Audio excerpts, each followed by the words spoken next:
Hello student. आज के इस प्रोसेस इक्विपमेंट डिज़ाइन के लेक्चर में हम बात करेंगे टॉर्जन के बारे में कि टॉर्जन होता क्या है। ठीक है, तो अगर हम सॉलिड मैकेनिक्स की बात करते हैं तो टॉर्जन क्या होता है। किसी भी अगर हम किसी भी ऑब्जेक्ट पर यदि हम टॉर्क अप्लाई करके यदि उस ऑब्जेक्ट को ट्विस्ट कर दें तो उसे हम टॉर्जन कहेंगे। ठीक है, तो यहाँ से जो हमारा है कि आपका in the field of solid mechanics, in the field of solid mechanics, जो टॉर्सन है आपका, टॉर्सन इज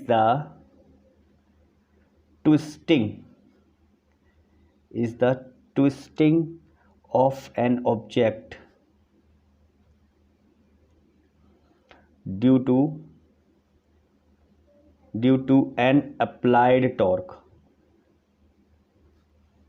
ठीक है, यदि हम टॉर्क अप्लाई करके यदि किसी ऑब्जेक्ट को हम ट्विस्ट कर रहे हैं तो इसको हम टॉर्जन कहेंगे। टॉर्जन को हम जो इंडिकेशन है वो पास्कल या फिर उसकी यूनिट से न्यूटन पर मीटर स्क्वायर, इसमें हम डिनोट करते हैं। ठीक है, तो अगर हमें टॉर्सन्स के रिगार्डिंग अगर टॉर्सनल इक्वेशन को हमें ड्राइव करना हो तो उसके रिगार्डिंग हमारे लिए कुछ एजम्पशन को फॉलो करना पड़ता है। तो यहाँ से हम अगर बात करें हम टॉर्शन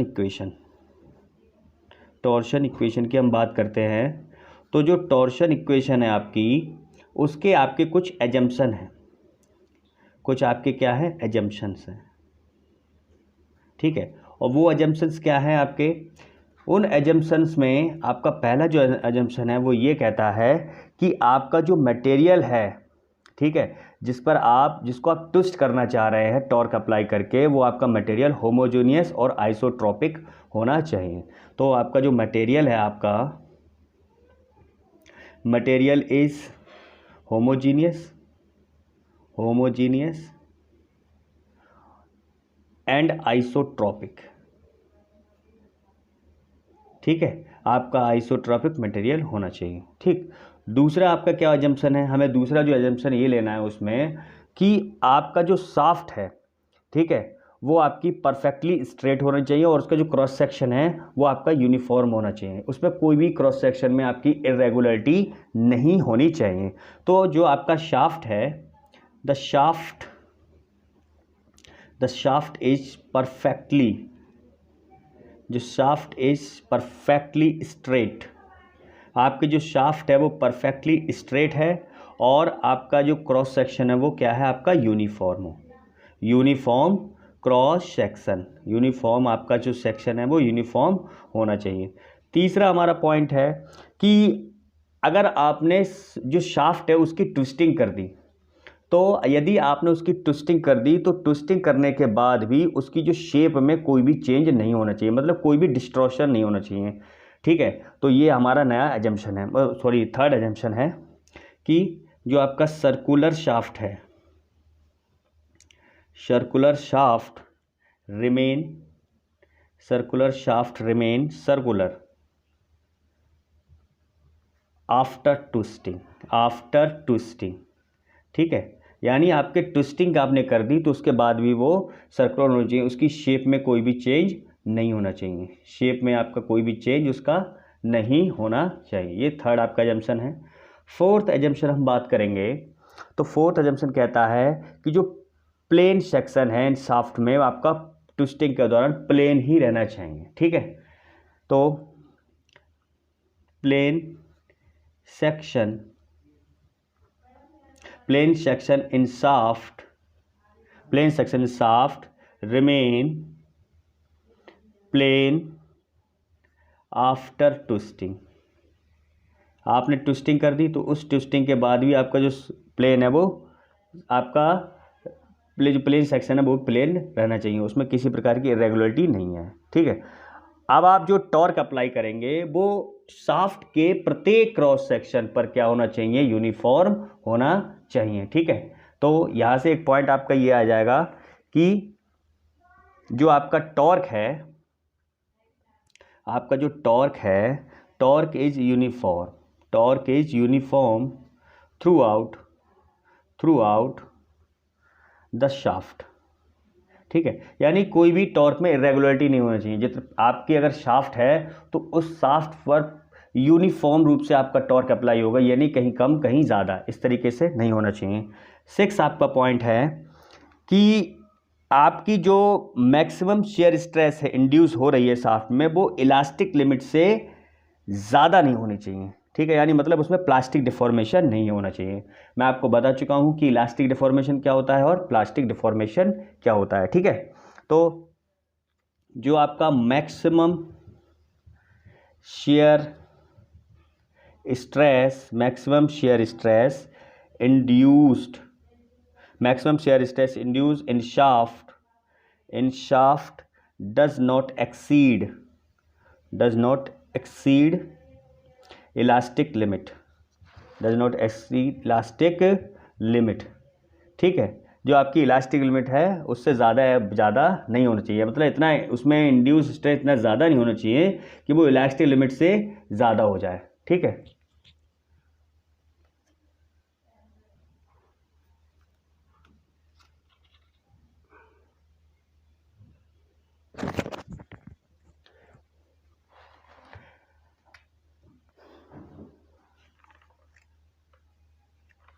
ठीक है, तो आपका जो टॉर्क है वो आपका इलास्टिक लिमिट से ज़्यादा नहीं होना चाहिए। मतलब जितना आपका इंड्यूस स्ट्रेस में डेवलप हो गया उस मटेरियल में, उस शाफ्ट में, उसकी लिमिट इलास्टिक से ज़्यादा नहीं होनी चाहिए। ठीक है, अगर उससे ज़्यादा हो गया तो वो आपका ब्रेक भी हो सकता है। ठीक है, स्ट्रेंथ से ज़्यादा हो गया उसकी तो वो ब्रेक भी हो सकता है। ठीक है, तो आपका जो 7th पॉइंट है, 7th पॉइंट ये कह रहा है कि जो आपने अप्लाइड किया है टॉर्क, ठीक है, वो आपके जो शाफ्ट है उसकी परपेंडिकुलर एक्सिस में आप अप्लाइड करेंगे। यानी कि जो आपका टॉर्क है,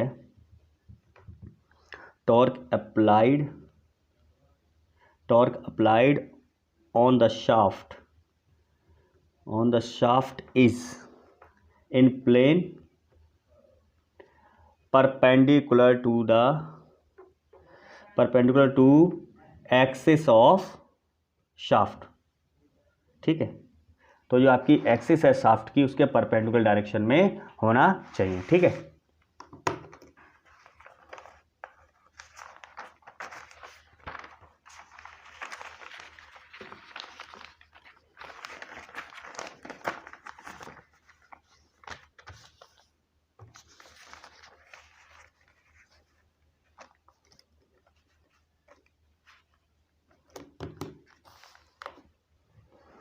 ठीक। अब आपका जो टॉर्शन के केस में हम कितना अधिक से अधिक टॉर्क लगा सकते हैं।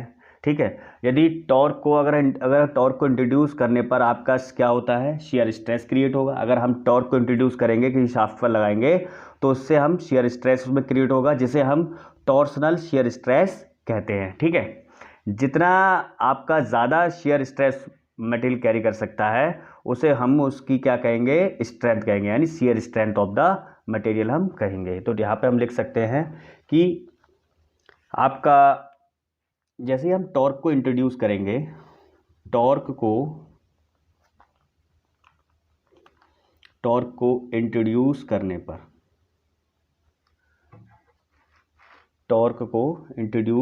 पर क्या होगा, आपका शियर स्ट्रेस आपका क्या होगा, क्रिएट होगा या जनरेट होगा, क्रिएट होता है, जिसे हम क्या कहेंगे, टॉर्सनल शियर स्ट्रेस कहेंगे। टॉर्सनल शियर स्ट्रेस कहते हैं। ठीक है, तो आपका ये क्या है, टॉर्सनल शियर स्ट्रेस उसको हम कहते हैं। अब आपका मटेरियल जितना आपका शियर स्ट्रेस कैरी कर सकता है उसे हम क्या कहेंगे, शियर स्ट्रेंथ ऑफ मटेरियल हम कहते हैं। यदि आपका जो मटेरियल है उसमें इंड्यूस शियर स्ट्रेस मटेरियल की स्ट्रेंथ से ज़्यादा हो जाता है तो आपका जो शाफ्ट है वो ब्रेक हो जाता है। ठीक है, तो हम क्या करते हैं, यहाँ पर एक सर्कुलर शाफ्ट को कंसीडर करते हैं।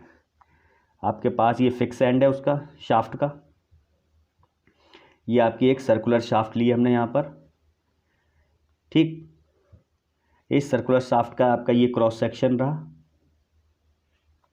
ठीक है। ये आपका क्या है, इसका क्रॉस सेक्शन है, ये इसकी क्या है, लॉन्गिट्यूडनल एक्सिस है, ये आपका सेंटर है यहाँ पर। ये कौन सी एक्सिस है, लॉन्गिट्यूडनल। ये आपकी कौन सी शाफ्ट है, सर्कुलर शाफ्ट आपने यहाँ पे क्या किया है, कंसीडर किया है। ये आपकी है सर्कुलर शाफ्ट, यहाँ पे आपकी सर्कुलर शाफ्ट है। ये उसका क्या है, क्रॉस सेक्शन है। ये क्या है उसका क्रॉस सेक्शन। ये आपकी क्या है, लॉन्गिट्यूडनल एक्सिस।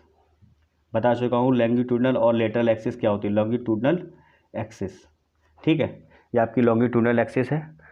अब इसकी जो लेंथ है वो आपकी एल है। ठीक है, सर्कुलर शाफ्ट की लेंथ क्या है, एल है। अब क्या किया हमने, क्या किया है, एक पॉइंट कंसीडर किया है यहाँ पर, एक पैरेलल प्लेट्स यहाँ पे कंसीडर करिए, पैरेलल लाइन। ये आपकी कौन सी है, ए और बी। ठीक है, इसको हम फर्दर एक्सटेंड करते हैं तो ये यहाँ पर आ जाएगा बी। ठीक है, यहाँ पर ये आपका मान लीजिए पॉइंट सी है, सॉरी। ठीक, अब क्या हुआ कि जैसे ही ये पॉइंट आपका बी रहेगा। अब क्या किया हमने, ये इसी का तो प्रोजेक्शन है यहाँ पर। ठीक, अब हम क्या कर रहे हैं, हम टॉर्क को अप्लाई कर रहे हैं क्लॉकवाइज डायरेक्शन में। आपकी क्या है, हमने टॉर्क को अप्लाई कर दिया। हमने क्या किया, क्लॉकवाइज डायरेक्शन में टॉर्क अप्लाई किया। जब हम टॉर्क अप्लाई करेंगे तो आपका ये जो बीम है, सॉरी, ये आपका जो सर्कुलर शाफ्ट है उसमें क्या होगा, कुछ ना कुछ डिफॉर्मेशन होगा। ठीक है, उसमें क्या होगा, कुछ ना कुछ डिफॉर्मेशन होगा। ठीक, तो जब आपने क्या किया, इसमें क्लॉकवाइज आपने क्या किया, क्लॉकवाइज मैनर में आपने क्या किया, क्लॉकवाइज मैनर में हमने क्या किया, टॉर्क अप्लाई किया। टॉर्क आपका अप्लाई किया, टॉर्क अप्लाई किया। ठीक है, जब हमने टॉर्क अप्लाई किया तो यहाँ पर क्या होता है, जैसे हम टॉर्क अप्लाई करते हैं तो ये जो पॉइंट बी है अब वो यहाँ पर पहुँच जाएगा। ठीक है, क्योंकि ये क्या हो जाएगा, इसमें कुछ ना कुछ डिफॉर्मेशन होगा, यानी कि यहाँ पे क्या होगा, एक जनरली यहाँ पॉइंट, नया पॉइंट पहुँच गया सी, मान लीजिए कोई। ठीक है, तो यहाँ हम बना लेते हैं दूसरा डायग्राम।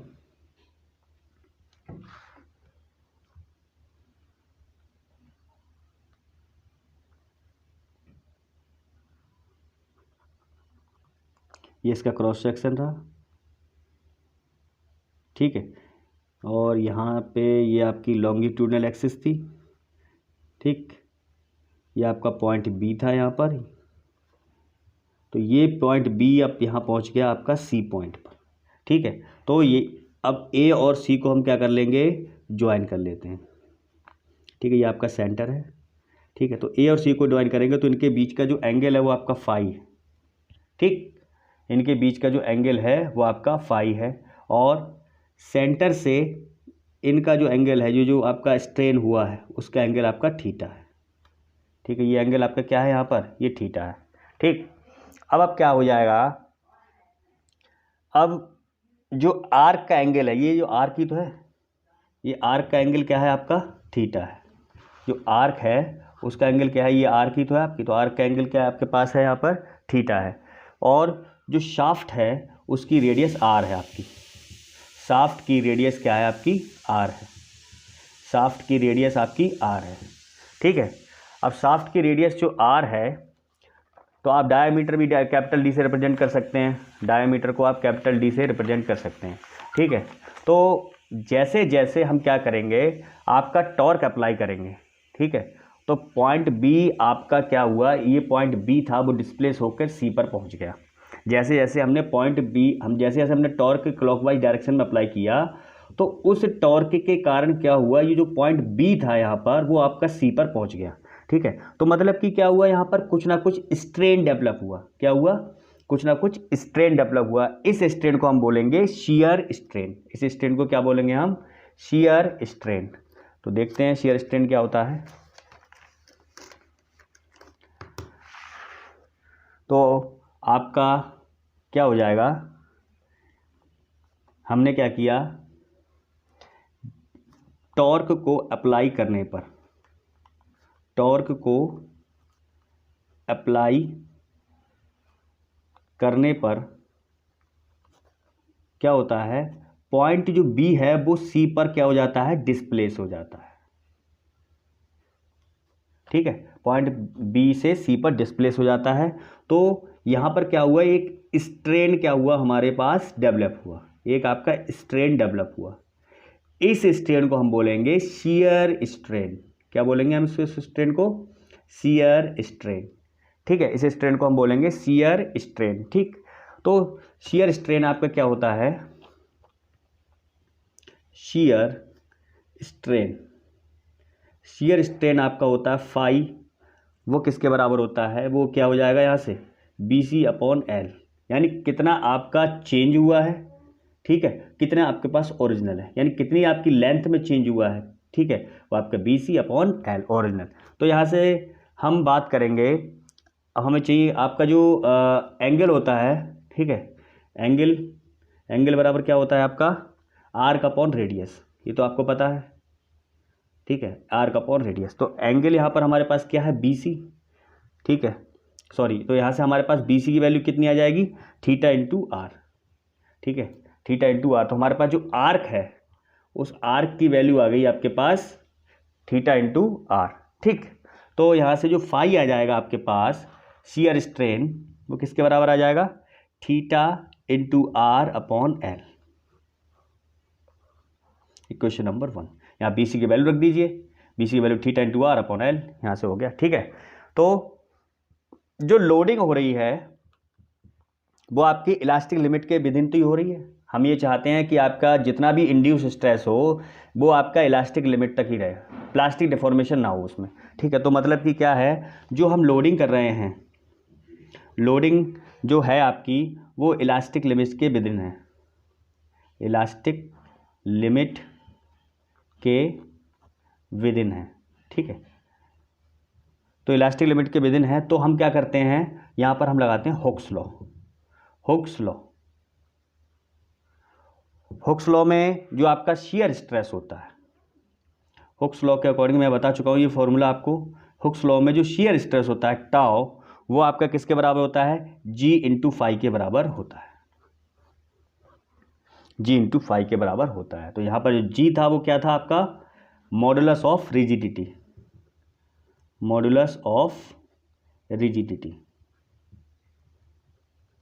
ठीक है, ये आपका क्या है? Modulus of rigidity. तो यहाँ से हमारा स्ट्रेन किसके बराबर आ जाएगा? Shear stress upon modulus of rigidity के बराबर आ जाएगा। ठीक है, यहाँ से हमारे पास स्ट्रेन की वैल्यू भी आ गई। क्वेश्चन नंबर 2 ले लीजिए इसको। ठीक है, अब हम इक्वेशन 1 एंड 2 से देखते हैं। ठीक है, इक्वेशन 1 एंड 2, इक्वेशन 1 एंड 2 से हम देखेंगे तो हमारे पास क्या आ जाएगा? आपके पास एक रिलेशन आ जाएगा, tau upon G is equal to theta R upon L. ये आपके पास क्या आ गया? Equation number 3। यहाँ पर जो टॉ क्या है आपके पास?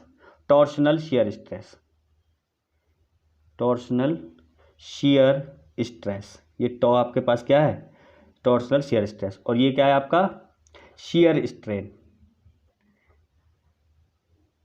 ये आपके पास क्या है? Shear strain. ठीक है, अब हम लोग क्या करते हैं, ये तो हमने एक पर्टिकुलर उसके लिए ले लिया, रेडियस के लिए। ठीक है, पूरी शाफ्ट की रेडियस के लिए। अगर हम कोई पर्टिकुलर रेडियस लें, कोई एट सेक्शन आर पर ले लें, जैसे इस तरीके से हम आपको बताते हैं अभी।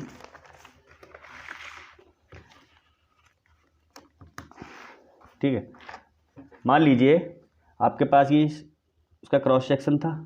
ठीक है, और आपने क्या किया है, उसकी रेडियस को कंसीडर किया है। ठीक है, उसकी रेडियस आपके पास थी, मान लीजिए ये आपके पास पॉइंट था। तो मान लीजिए आप इस क्रॉस सेक्शन पर बात करते हैं, ये रेडियस आर, स्मॉल आर, इस पूरी रेडियस तो कैपिटल आर है। तो इससे जो रेडियस है, एक at any radius r, small r, किसी भी सेक्शन पर हम बात करें तो उस केस में क्या होगा, तो यहाँ पे लिख सकते हैं at any radius small r. इस स्मॉल आर की रेडियस पर बात करते हैं तो आपका tau upon G theta into r upon L के बराबर हो जाता है। यहाँ से स्ट्रेस, शियर स्ट्रेस किया जाएगा, torsional shear stress, tau is equal to G theta by L into r. ये इक्वेशन आपकी आ गई 4। ठीक है, ये आपके इक्वेशन नंबर 4 है। ठीक है, तो यहाँ पर आपको सब चीज़ें क्लियर होनी चाहिए। आपका जो जी क्या है आपका? वो आपका है मॉडुलस ऑफ रिजिडिटी। ये आपका क्या है, मॉडुलस ऑफ रिजिडिटी। ठीक है, यहाँ पर मॉडुलस ऑफ रिजिडिटी है। एल क्या है आपकी, लेंथ ऑफ शाफ्ट। ये क्या है आपकी, लेंथ ऑफ शाफ्ट। ठीक, थीटा क्या है आपका, angle of twisting, angle of twisting. ये क्या है आपका, एंगल ऑफ ट्विस्टिंग। ठीक है, अब तो इस रिलेशन से हम क्या देखते हैं, जो आपका जी है वो भी क्या कांस्टेंट है, एल भी कांस्टेंट रहेगा, थीटा भी कांस्टेंट रहेगा। तो जो जो टॉर्सनल शियर स्ट्रेस है वो आपके क्या है, रेडियस के लिए रेडियस से आपका क्या है, लीनियरली वेरी करेगा। तो यहाँ से हम एक पॉइंट लिख सकते हैं कि आपका जो टॉर्सनल शियर स्ट्रेस है, टॉर्सनल, ये पूछ सकते हैं आपसे, ऑप्शन में क्वेश्चन आ सकता है कि टॉर्सनल शियर स्ट्रेस रेडियस के साथ किस प्रकार वेरी करता है। तो torsional shear stress, torsional shear stress tau varies linearly with respect to radius. ठीक है, लीनियरली आपका रेडियस के अराउंड वेरी करेगा। ठीक है, तो आपके पास ये इसका क्रॉस सेक्शन था। ठीक है, ये आपके पास क्रॉस सेक्शन है। ठीक है, ये आपके पास क्रॉस सेक्शन है, ये आपके पास सेंटर है। ठीक है, तो मतलब सेंटर पे क्या है, at r is equal to zero, ये आपका सेंटर है। At r is equal to zero पर यहाँ पर जो स्ट्रेस कितना होगा, यहाँ पर जीरो होगा, टॉर्सनल शियर स्ट्रेस, क्योंकि सेंटर पर हम बात करेंगे तो। ठीक है, और जो आपका शियर स्ट्रेस डिस्ट्रीब्यूशन, जो शेयर अगर हमने टॉर्क अप्लाई किया, ठीक है, यहाँ से हम क्या कर रहे हैं, टॉर्क अप्लाई कर रहे हैं, तो आपका जो मैक्सिमम स्ट्रेस है वो आपके इस डायरेक्शन में इधर लगेगा और इस डायरेक्शन में इधर लगेगा। ठीक है, तो अगर हम इनको ज्वाइन करते हुए एक लाइन को खींचें, ठीक है,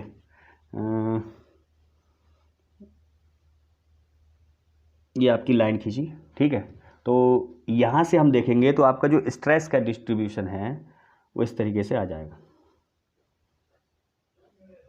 ये आपका क्या है, शियर स्ट्रेस का डिस्ट्रीब्यूशन।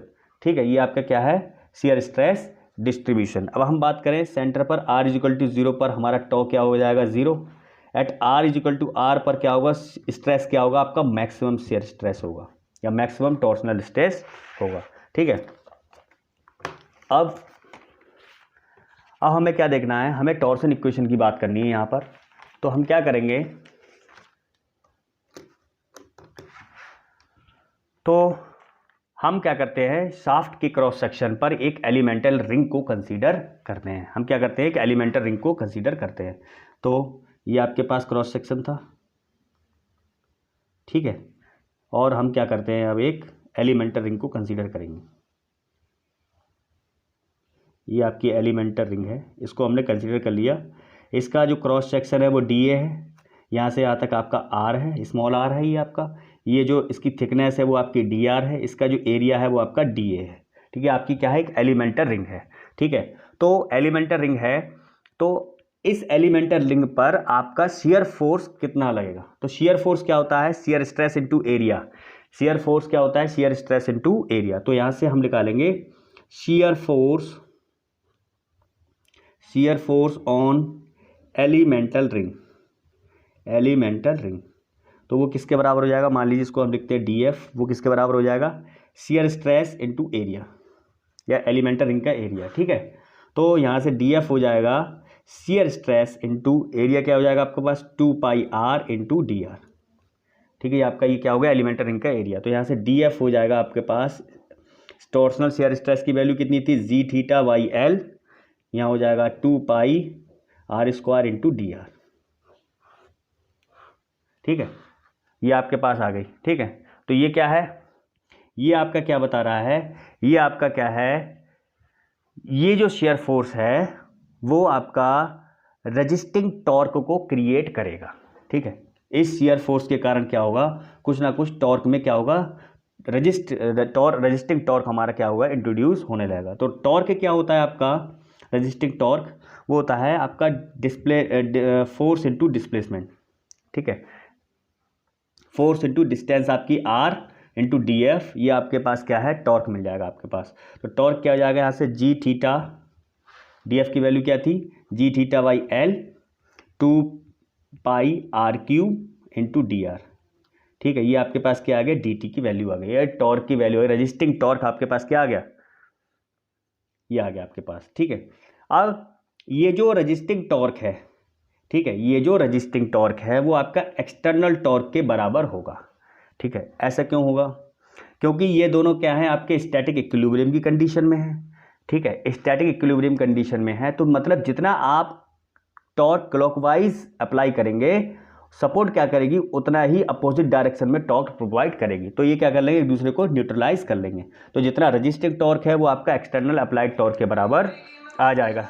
ये जो रजिस्टिंग टॉर्क है वो आपके पास क्या हो गया, जो आपके पास एक्सटर्नल टॉर्क आपने अप्लाई किया है उसके बराबर हो गया। ठीक है, तो अब क्या करेंगे, हम इसको इंटीग्रेट करेंगे। ठीक है, तो t बराबर क्या होगा, इंटीग्रेशन ऑफ 0 से t dt, कोई दिक्कत नहीं है। तो टॉर्क बराबर क्या आ जाएगा यहाँ से, t is equal to 0 to r G theta by L 2 pi r cube d are. ठीक है, तो जब आप इसको इंटीग्रेट करेंगे तो आपके पास t की वैल्यू आ जाएगी जी थीटा पाई आर की पावर 4 अपॉन 2। आप इसको इंटीग्रेट कर लेना आराम से, और उसके बाद ये t आपके पास आ जाएगा। तो यहाँ पर जो टर्म है आपकी,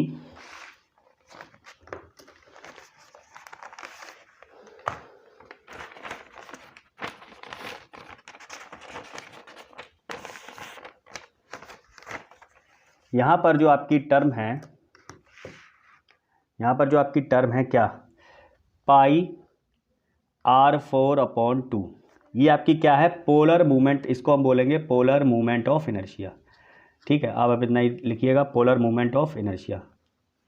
ठीक है, polar movement of inertia, polar movement of inertia, इसको हम डायरेक्टली जो रिप्रेजेंट करेंगे, हम डायरेक्टली जे से रिप्रेजेंट कर देंगे। ठीक है, तो यहाँ से हमारा रिलेशन हो जाएगा t is equal to G theta by L into J. ठीक, ये क्या है आपका इक्वेशन आ गई। ठीक, तो यहाँ से एक इक्वेशन आ जाएगी आपके पास t by J is equal to G theta by L, ये आपके पास इक्वेशन यहाँ पर आ गई। अब क्या करेंगे, ये जो इक्वेशन है हम क्या करें, एक हमारे पास इक्वेशन थी tau upon R G theta by L. ठीक है, तो ये दोनों आपके एक जैसे लग रहे हैं आपको।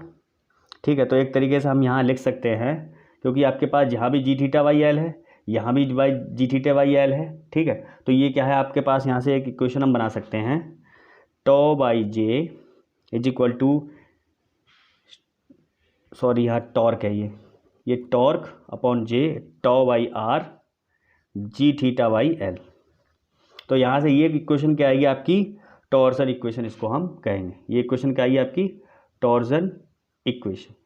ठीक है, तो इस इक्वेशन के रिगार्डिंग यदि किसी को डाउट है तो वो हमसे पूछ सकता है।